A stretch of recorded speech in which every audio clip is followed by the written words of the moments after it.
Hello everybody, welcome to the fourth and final video in Unit 1, an Introduction to Machine Learning. This video is going to discuss the essential math competencies to machine learning and artificial intelligence research. Going in, it's essential that we have a mathematical background so that we can understand how and why algorithms are structured the way they are. So let's dive right in. The first thing we're going to talk about is multivariate calculus.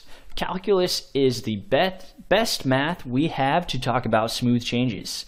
And when it comes to machine learning, this is happening constantly.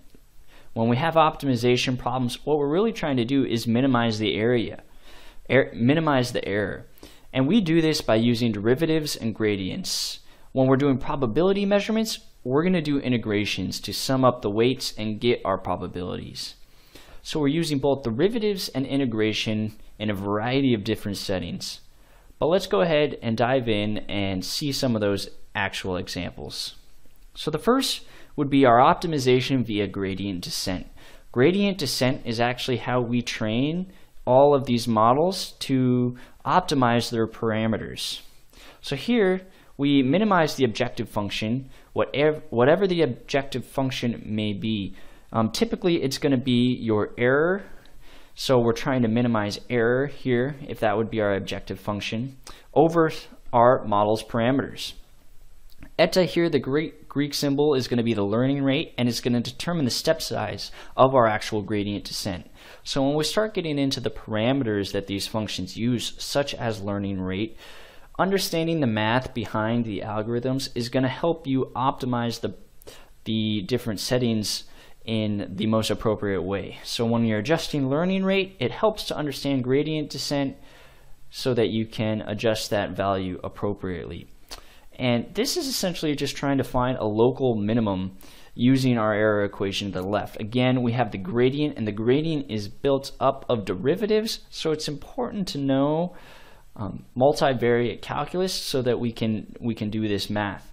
Furthermore, this problem becomes much more difficult when you have a high number of inputs, and theta here, our parameters, are many, because then you're working over high dimensions as well, and it's harder to visualize this conceptually. So you have to have a good background in the math so that you can understand how to do optimization problems.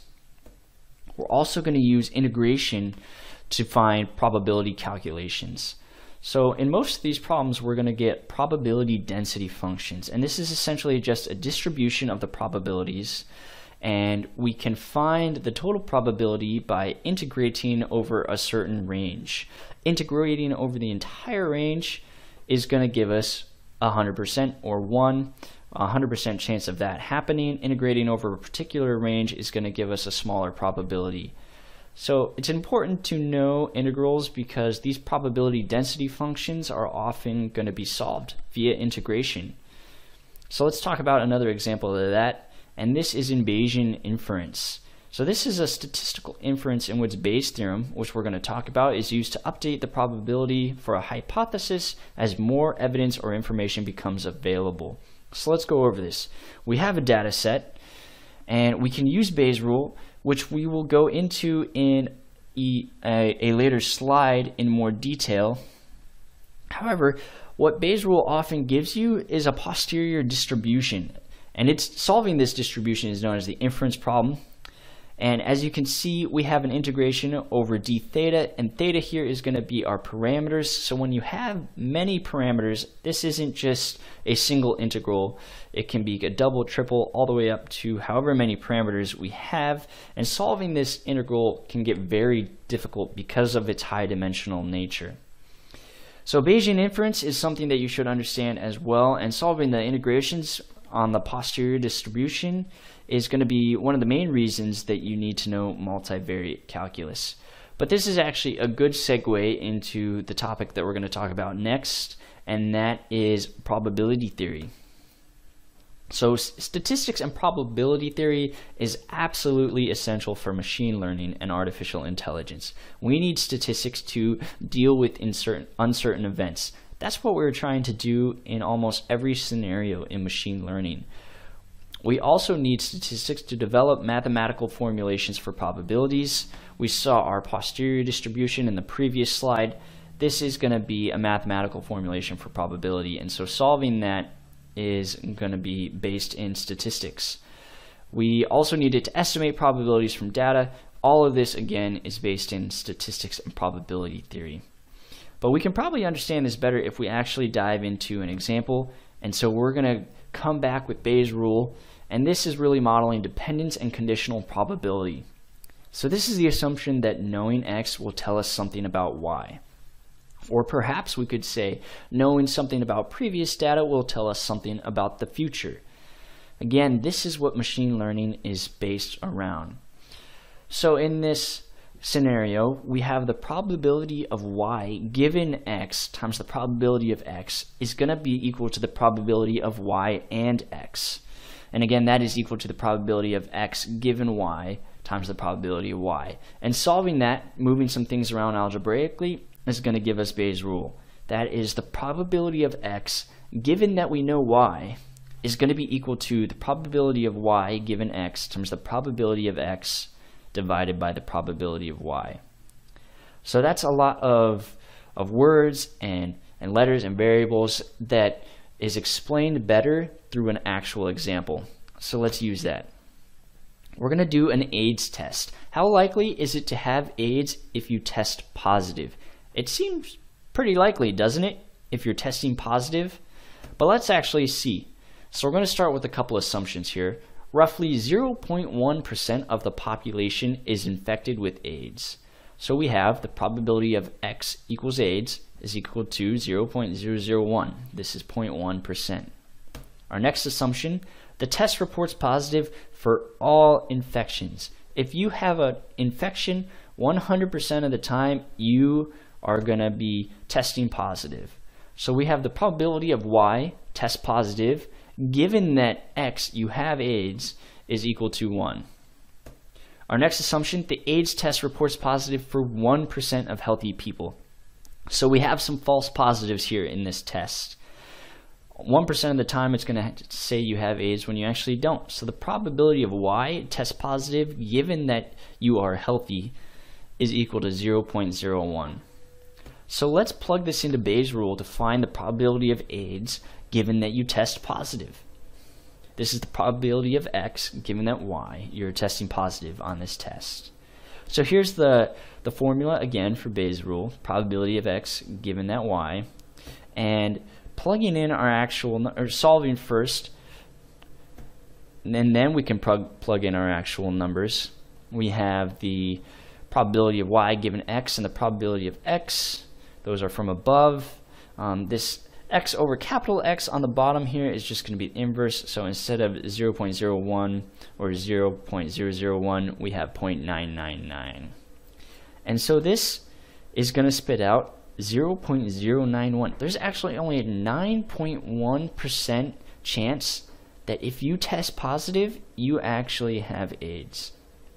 So Bayes' rule is telling us something here that is probably counterintuitive. And this is why having a strong understanding of probability theory and statistics is essential for machine learning, because oftentimes the outputs and probabilities are going to be counterintuitive. So it's essential to understand that going in. However, let's continue on this example and improve our inference by following up with an additional test. So what we're going to do is perform a follow-up with an independent test. It's independent to the first one, which has the following properties. Second test reports positive for 90% of the infections. So if you have an infection, 90% of the time it's going to catch it. The second test reports positive for 5% of healthy people. So we have a slightly higher false positive rate here for this second test. Here we're going to add this into our formulation of Bayes' rule in the previous slide, and we simply have the additions of the 0.05 highlighted in red here and the 0.9 into our formula that we had written out before. And all of a sudden, our chances of actually having AIDS go up to 35.7% from 9%. So it's increased significantly by having an additional data point. So what we can conclude, adding extra observations can improve the confidence of the test considerably. So extra observations in machine learning are going to be additional tests or data points. And this is why having large data sets is essential to developing good algorithms in machine learning. Each additional data point that you have improves your inference significantly. And when we're inferring knowledge from data, this is everything. So let's do a quick mini summary. Probability theory is used to model uncertain events. Dependence and independence is what we end up exploiting for estimation, which leads us to Bayes' rule. And finally, prior probability matters, the prior probability of AIDS in our example. And then combining tests improves outcomes significantly. But let's move on. Our last core math competency is going to be linear algebra. And this is a branch of mathematics that lets you concisely describe coordinates and interactions of planes in higher dimensions and perform operations on them. We were mentioning in previous videos, as soon as we add additional inputs, we're getting into a higher dimension. If we have 2 inputs, that's 2 dimensions, 3 inputs, 3 dimensions, 4, 5, etc. Some of these algorithms are going to have hundreds, if not thousands, of inputs. When we're thinking about an image, even a 16 by 16 matrix 8-bit image is going to have 256 different inputs. So doing math in 256 dimensions is going to be impossible without an understanding of linear algebra. So why linear algebra? First, it's a foundation field. So a lot of the calculus and the probability theory is going to use linear algebra, if not just linear algebra notation, in its formulations. Also, matrices and vectors are how these algorithms are represented. Our inputs are going to be matrices or vectors, and our outputs are also often going to be matrices or vectors as well. And again, we have high dimensional representations of the data. When we are working in higher dimensional space, it's important to use linear algebra to solve and perform the operations that we need to on the data. So we're solving in high dimensions and we're using the linear algebra to perform those operations. And again, we have the notation. This notation is used almost exclusively in machine learning as well as in many other areas, so it's just good to know because so many other maths are based on it. So here, this is just matrices and vectors. We have scalars, vectors, and matrices. If this doesn't look incredibly familiar to you, I would highly encourage doing a quick crash course on linear algebra before getting started. So a scalar, we just have one numerical value, while as a vector, we're going to have a row vector or a column vector, which is going to be a set of those scalars. And then a matrix is expanding that to 2 dimensions. Here you have a row times column. The indexing in matrices is going to be incredibly important. Again, this is just a 2-dimensional matrix. We're going to get up into high dimensional structures where the math becomes unintuitive. So understanding linear algebra and how it relates to the other core math competencies like probability theory and multivariate calculus is going to be essential going in. So here's the minimum linear algebra that you should know for machine learning. 1, the most essential is notation. Understanding the algorithm structure as well as the input and output structure is going to be impossible if you're not at least familiar with the notation used in linear algebra. How does indexing for a matrix work, for example, is going to be something that you need to know in order to understand how to feed data into these algorithms. Notation is going to be essential even if you're not trying to develop your own algorithms. Even just applying an algorithm that somebody else has built, you're going to need to know notation. It's also going to be incredibly helpful to know linear algebra operations. When we're working at the next level of abstraction in the vectors and matrices, learning to apply simple operations like adding, multiplying, inverting, transposing, etc. on these matrices and vectors is going to be necessary. So these operations are used a lot, and so understanding them before going in is going to help you apply and use these algorithms efficiently. So here we have a quick summary. The 3 keys. 1, multivariate calculus. You got to know calculus because we're working with smoothing problems, optimization problems using gradient descent and error minimization, and we're also doing summations and integrations when we're solving for our probabilities. You have to know probability theory because, again, machine learning is based in statistics.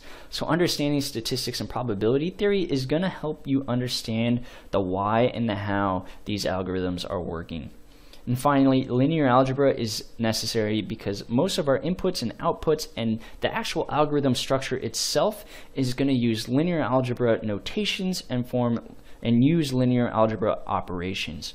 When we're working in high dimensional spaces, the only way to do this is via linear algebra. If you want to learn more, you can check out some of these recommended resources. 2 great books that are available online. You have The Information Theory, Inference and Learning Algorithms by David McKay.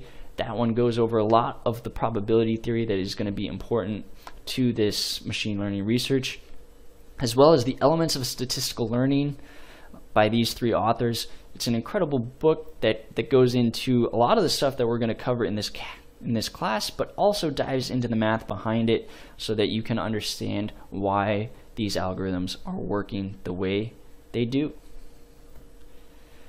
Alright everybody, thank you for listening to this 4th and final video, the Essential Math Competencies. This is going to include Unit 1, our Introduction to Machine Learning. So you should have a basis now to understand what is machine learning, the types of machine learning that are out there, and in Unit 2 and 3, we're going to dive into the specifics. So Unit 2 is going to cover supervised learning, so we're going to learn a lot more about classification and regression algorithms, the math behind them and how they work and where they should be used. In Unit 3, again, we're going to dive into the unsupervised learning, and this is going to cover clustering, how that works, as well as have a section on reinforcement learning, since it kind of falls under that unsupervised category. Thanks again for listening and following along.